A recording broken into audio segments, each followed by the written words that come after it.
guys, we're back today with another video. Thank you for joining me. I really do appreciate it. And I'm just going to get to it because there's a lot of stuff to go over. So Star Wars, The Rise of the Skywalkers. Whew, it was good. It was good. Like, of the new trilogy, it's the best one. There's no doubt about that. So let me start by saying you've probably already seen it by now, because I've tried to go see it Friday and all the theaters were packed. Like, if you didn't buy your ticket early, you weren't seeing it on Friday. There's just no way. So I had to see it early Saturday morning. It was crazy. But let's get it going. Okay, so the intro, that big worded letter that always starts to telling you what's going on at the present time. It says right there in the opening letter, Palpatine's alive. I'm like, you didn't want to keep that a secret a little bit? You didn't want to like hold back on, like, they tell you right there, the first line is like Palpatine's secret mission. I'm like, what? Come on. Really? I mean, they just give it to you right there. Then you come to find out that after Snoke died, Kylo Ren just kind of took over the First Order and started waging war on any planet that wasn't with him. And he went on to find a wayfinder, a Sith wayfinder, so he can find his way back to Palpatine. And then Palpatine tells him, hey, go find Rey, because she doesn't know who she is. So this is the movie where we find out who Rey really is. Because in the last movie, you know, first movie we were told she was dumped off by her parents. The second movie, Kylo said, your parents were nobodies. And in this movie, they're like, no, they weren't nobodies. They chose to be nobodies. So that's what this movie rounds out to be. Now, to backtrack a little bit, the last movie ended with a little kid force using a broom. Okay, well, I'm sorry to tell you this. That kid meant nothing. He's not in this movie. They don't mention him. Nobody went back to go find him. He's just standing around on some planet as an indentured servant with a little space ring that Rose Tico gave him. So, sorry if you like that kid. He ain't in this movie. Now, another thing about this movie, the pace is fast. Like, they skip from plot point to plot point so fast. It's like, and that's what made the movie enjoyable. They're not stagnant at all. For like the first 30, 40 minutes of the movie, they're going. It's full speed. And that's just what, and the interaction, whoever wrote this and directed it, they were on point. The interactions between the people are fluid and fast. And it's like they're having regular conversations with each other. I mean, it's of course it's still acted out, but it's fast. It's good. So Luke Skywalker, he comes back. He's a Force ghost. He comes back, and then there's a whole lot of talk about him as far as what he did in the past and things like that. He also he retrieves the lightsaber for Rey. Everybody in this movie, I don't understand it. Everybody in this movie wants to throw away their lightsaber. Okay, little history note. In the second movie, where they had Starkiller Base, after a little bit of research, supposedly Starkiller Base is the planet known as Elam. Now, anybody that knows anything about Star Wars, Elam is the planet where they get their lightsaber crystals from, mostly. So, if that planet was destroyed in the last movie, creating a lightsaber just became 50 times harder because there's nowhere to find crystals now, which I'll speak on a little bit more later. Han Solo. Okay, there was one reviewer that said Han Solo came back as a Force ghost. He didn't. He was an aspect of the memory of Kylo Ren when he finally turns again. So it's not Han Solo the Force ghost, it's Han Solo the memory. So pretty much the kid's just talking to himself. It's not really Han Solo by any means. It's not a ghost. It's not a Force ghost. It's all in his head. Leia Organa. So some people have complained about the CG of adding in Leia Organa. Maybe it's because it's the first time I saw it. And, you know, I've only seen the movie once. You know how when you watch movies, you notice things like each time you watch the movie. I thought they put her in and it was pretty fluid. It was pretty good. Her face, of course, they did the de-aging stuff like they do in all the X-Men movies, because they did a training scene with her, and she kicked Luke's butt, by the way. She was handling that lightsaber. Of course, the faces at that point looked weird because they did the de-aging thing. But other than that, the way they fit her into scenes and they used the double and all that, it wasn't really noticeable. It was okay. They did a pretty good job with that. And they tried to really fit Leia in as much as they could. They had to use like old footage and stuff like that, but they made it work. It was great. Lando Calrissian. When he showed up, it was kind of like, oh, there you are. That's it. that's it. Like, you weren't really, like, you knew he was going to be in the movie and you weren't really surprised when he showed up. And his role in this movie is kind of lackluster. He's not going to run around with a blaster in his hand. I mean, there's just no way around that. So when he showed up, and apparently he's been where everybody needs to be the whole time, it's like, dude, why didn't you just like grab what we need, come back to the rebels, give it to us, and we can finish our mission? Like, that just, like, that's all you would have had to do. You know, but he's along with them from that point. He flies the Millennium Falcon again, like he did in The Empire Strikes Back. No, I'm sorry. Return of the Jedi. He flies that again, and he's pretty good. Chewie. So the guy that's playing Chewie now is a young guy. He's pretty good. He's very good at the Wookiee speech. But Chewie is. The thing about this movie is they've got a lot of characters and not enough screen time. So even though you've got all these characters, they're on the screen like minutes at a time. So, and there's a moment where you think Chewie's dead.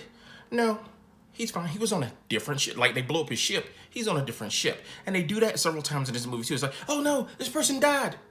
No, they didn't. They're right over here. And they do that a lot in this movie, and it's just, I don't know. It's really weird. It's like they kind of shock and surprise you to help carry on the movie when they don't need to do that. It was really weird. Finn and Poe. That is the bromance of like the past decade. Finn and Poe. They are brothers forever. Their scenes when they're together are probably some of the best scenes in the movie besides Rey and Kylo Ren. Like, their scenes, like, they just flow. Like, and it's funny because in this movie, I feel like Finn has become a very well-rounded character. Like, this movie, he's fully sympathetic to everything that's going on. Because, you know, in the first movie, he just wanted to get away. He was like, he was a traitor. He wanted to run. He wanted to get away. In this movie, he actually sort of becomes a mentor because he's not the only one that ran away. And him and Poe's friendship have grown. Like I said, the ultimate bromance. So, spoiler alert, here it comes. Rey is the granddaughter of Palpatine, for those that didn't know.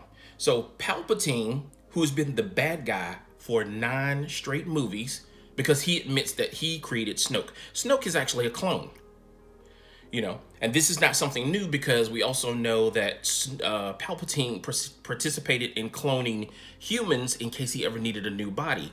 As a matter of fact, Anakin Skywalker was a clone that he created using just the Force. So he wasn't like a genetic clone. He was like a Force clone. But yeah, so they've got vats of Snokes. And some people think it would have been better if he had vats of like array clones, you know, like if he cloned his granddaughter several times, but I don't think he ever really met her. Like, she was born, raised for a little bit, then she was dropped off on Jakku and nobody ever went back to get her. So I still feel like Snoke was a waste of a character. It would have been better just bring back the Emperor in that last movie and then they like get away. And like I said, so many characters, not enough time.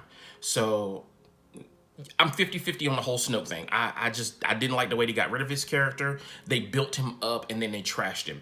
And it doesn't benefit him in this movie at all either. You find out that he's a puppet of Palpatine, so who cares? Now, Rey and Kylo, they are super duper powerful. And the movie starts off with Rey training. So she's been training since the last movie, which, you know how I feel about that training thing, because she fought in the first movie, and then she says, oh, well, now I'll train. Well, first of all, BS. Second of all, it actually benefits her. In this movie, she's super duper powerful. So Chewie gets kidnapped, and they're taking him off on a freighter ship, or whatever, a carrier ship, whatever you want to call it, troop carrier. That's it, troop carrier ship. And she's trying to pull it down.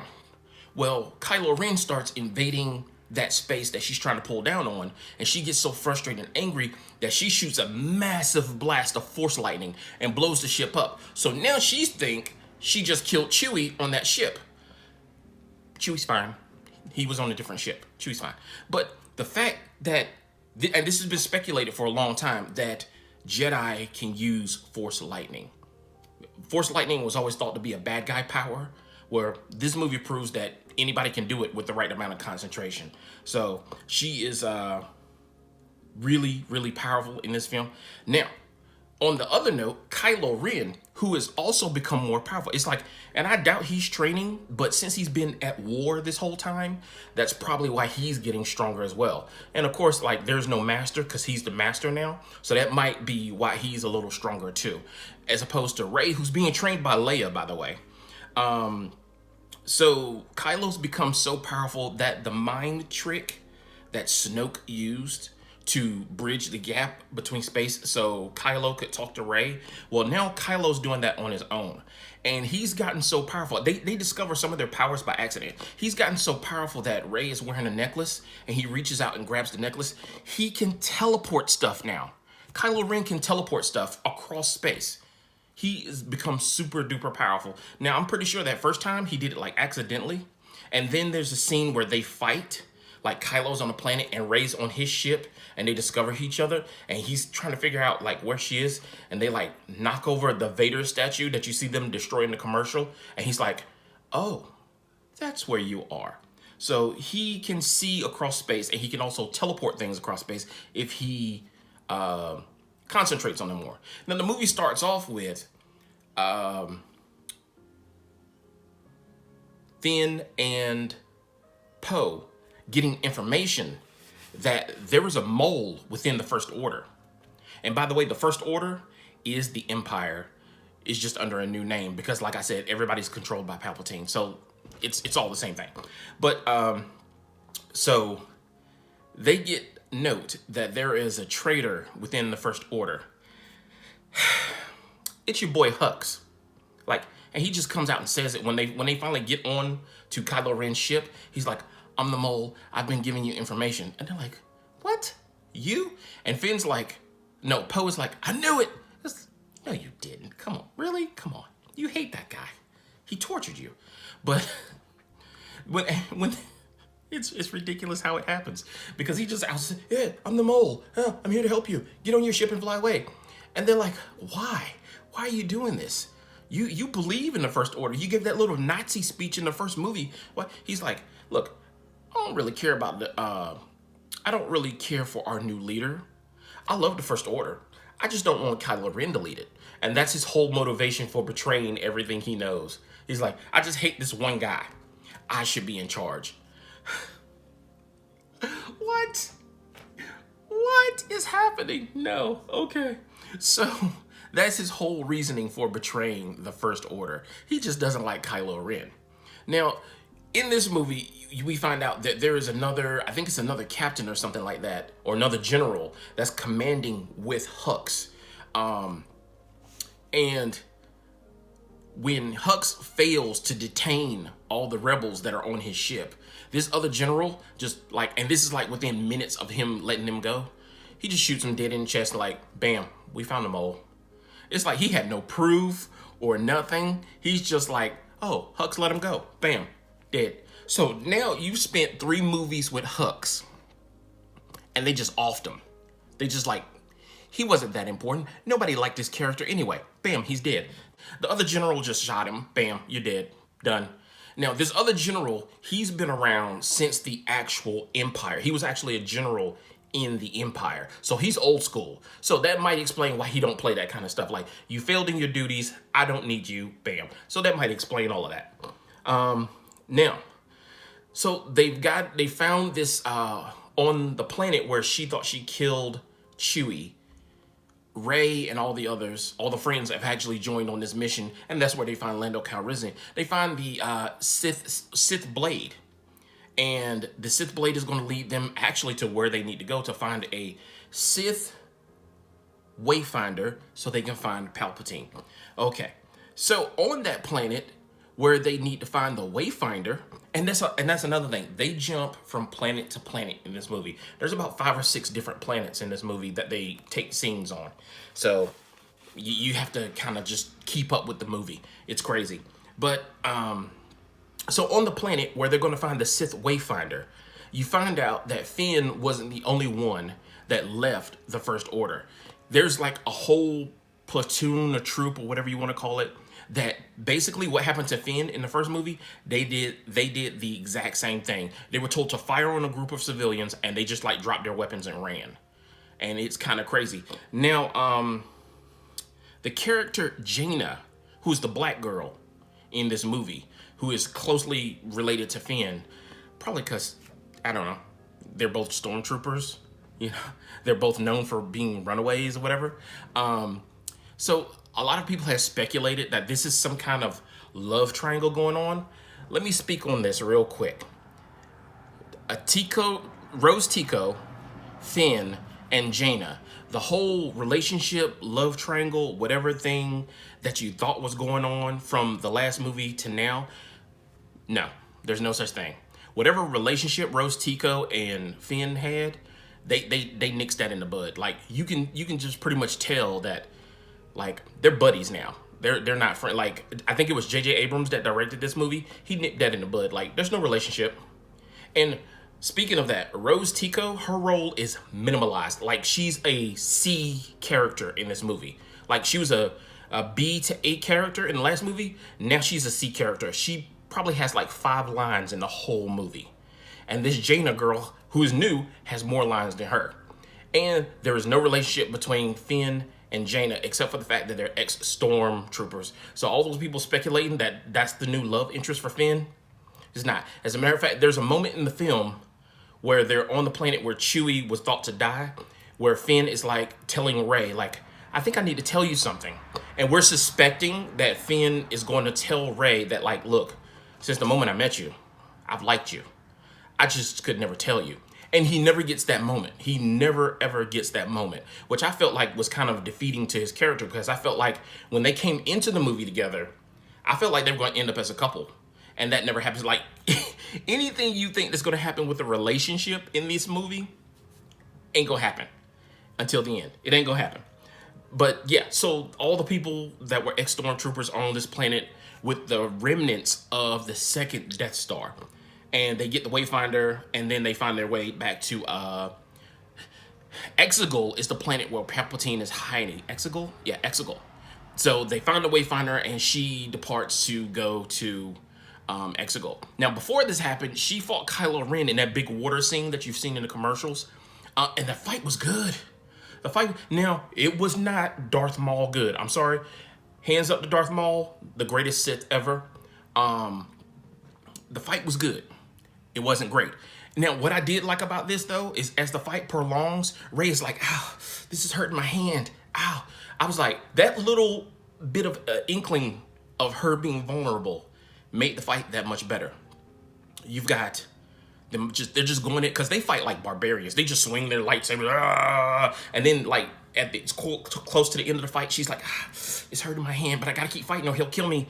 And then, Leia gets in the way of that fight. She takes Kylo's lightsaber, stabs him with it, and Leia dies the same way that Luke died in the last movie. She's extending herself through the Force in her weakened state, and that kills her. So now Leia's dead. Chewie's reaction to Leia's death, I mean, I know the guy's in a suit, but that was good. Okay. But yeah, the fight is great. And once again, they're showing how leveled up these characters are, because this planet has giant tidal waves. Rey flips over one, Kylo Ren just walks through it. I was like, wait, wasn't there a giant tidal wave? He just walked through it. Like, it literally does not bother him. So I thought that was good. Now, towards the end of the movie, once they find out where Palpatine is, there are a lot of people dying. Full ships of people dying. And no one's, like, concerned about it at all. It's like, I don't know how many people it takes to man a Star Destroyer, but they're destroying whole Star Destroyers full of troops. No one says, oh, I feel so bad about them. They're all dying. Oh. And the same thing for the good guys. People are just being shot out in the air. Like, it's like it's the battle scene from Return of the Jedi in space. It's that scene all over again, but there's more ships. There's a lot more ships, and people are just dying, and everybody's like, well, 2 people died over there. We'll keep going. We'll worry about it. Never. Then when they finally get into Palpatine's new fortress, or whatever you want to call it, which is actually pretty cool. I thought, like, the only way you can get into his fortress is if you're a Force user, because there's a little elevator that just kind of floats down. And I'm pretty sure you have to activate the Force in order to even use it. Now, when you see Palpatine, the first time you see him, he's kind of like leaned up against a wall or something. He's like in the shadows and he's talking to Kylo Ren, because Kylo Ren knows where he is. By the way, I mean, he found him like at the beginning of the movie. And this is towards the end.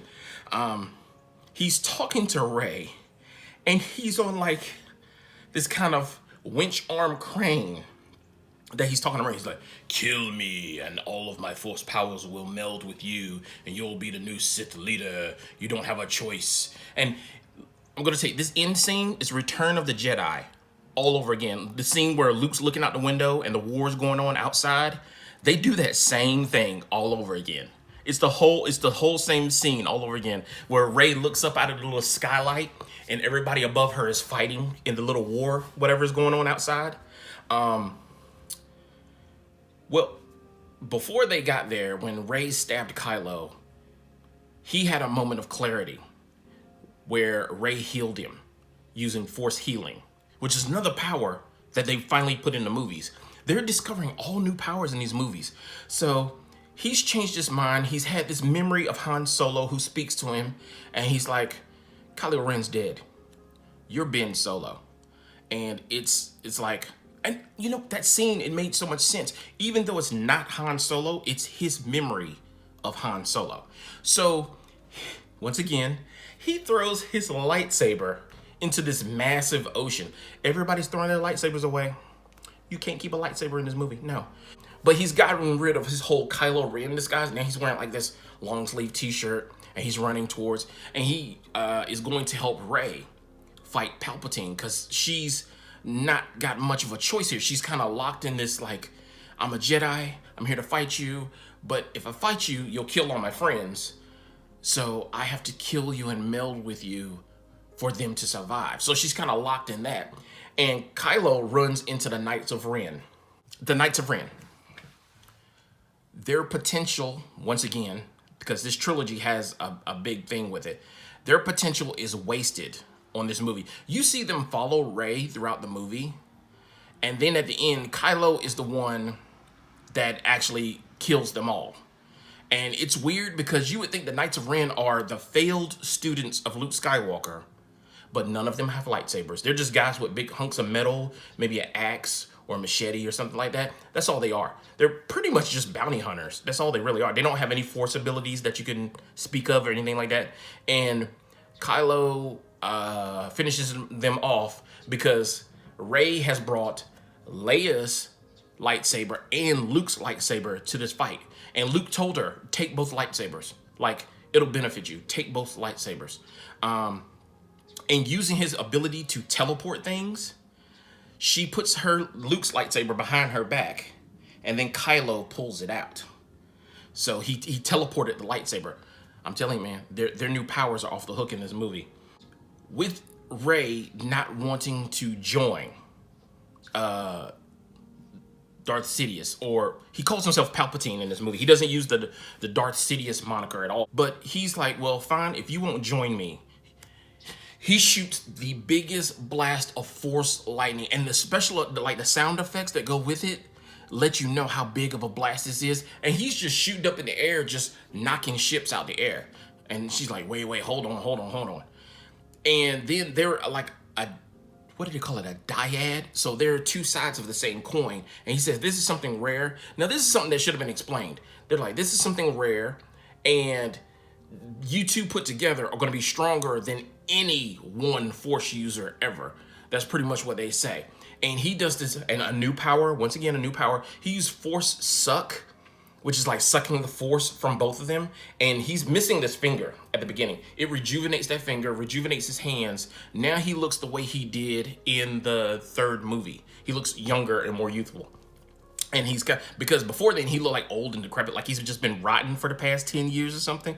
Now he looks back to the way he did in the third movie. And that's when he releases that lightning, because they've been knocked out. Kylo Ren, he used a force push to push Kylo Ren down a crater. Rey picks up his lightsaber.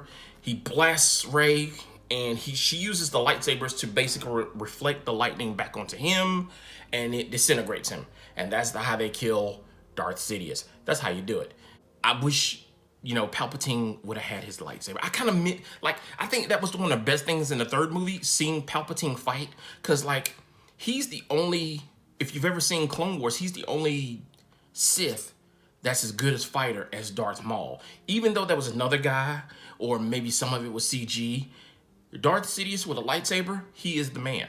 He prides himself on his ability to use his lightsaber, but he feels that he's more powerful without it, so he doesn't use it. But so they kill Palpatine. All of his followers die because he had a bunch of followers.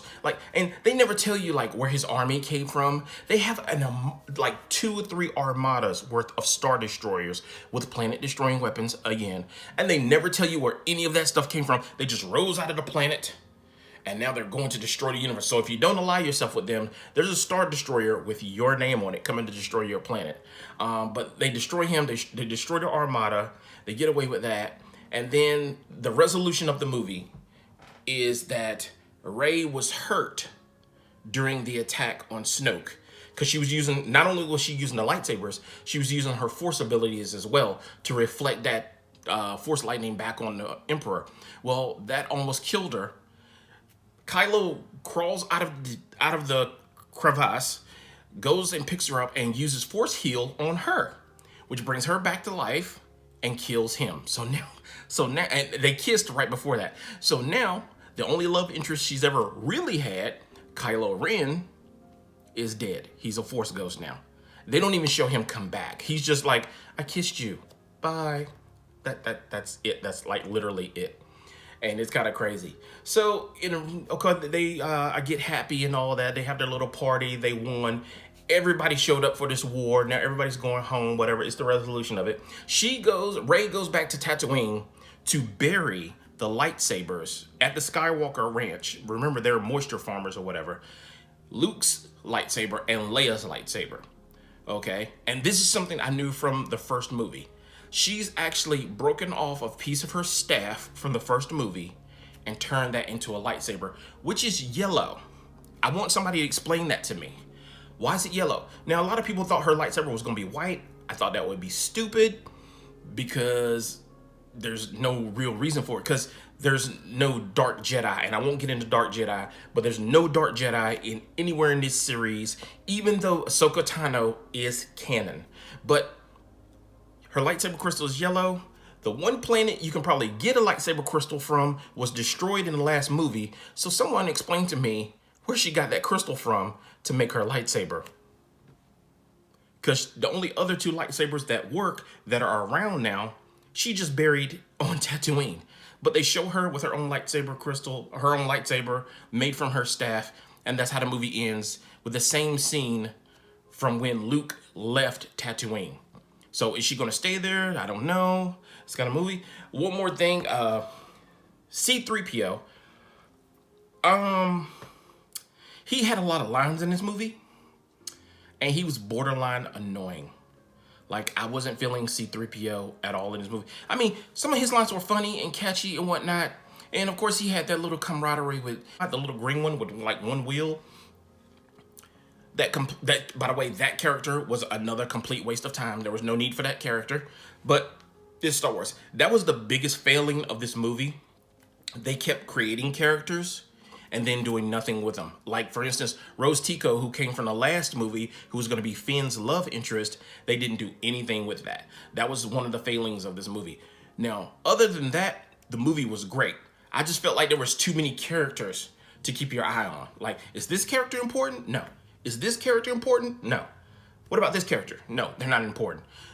If you see this movie, all you need to do is focus on the people that have been in the last 2 movies. If you do that, you'll be fine, because no one else is important. The kid with the broom wasn't important. Rose Tico isn't important. Jaina really isn't important. She's definitely not a love interest, although she is an ex-stormtrooper. The little green robot, not important. He's cute, but he's not important. Zori Bliss is a love interest of Poe. And they have their little scene, but once again, not important. Like, she's just another character that they put in there that he should have kissed and still didn't. I'm like, what is it with them in relationships and not following through? Are they or aren't they? That was probably like the biggest question mark in my head, besides the people dying and the too many characters. They're like, so you're in a relationship, you're not in a relationship, what's going on? And end credits. So, but the movie was the ride of a lifetime. I really did enjoy it. I think everybody should go see it. Probably everybody saw it Friday because, like I said, I couldn't even get into a theater. It was crazy. But you guys, thank you so much for watching. Let me know if you're going to see Rise of the Skywalkers. Hit me up with a little comment down in the comment section. Give me a like, a subscribe. Let me know. I thank you so much for watching this video. You have a good day. Peace.